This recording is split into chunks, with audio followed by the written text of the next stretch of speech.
भयाचं नाही गेली तुझी संधी भूतबाध गेली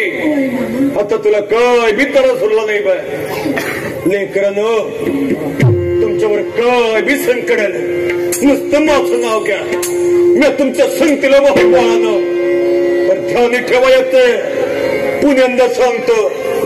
शिवाचा भंडारा फाती पण पाप करशिला सोडायचं नाही मी तुम्हासनी परमेश्वराच्या घरची आणि बाहू पंधराच्या तंबूची ओट एकच हा कळलं ना बरे माझ्या तळावरला कन्याचा परसाद घ्यावा खुशाल लावा घरला समजा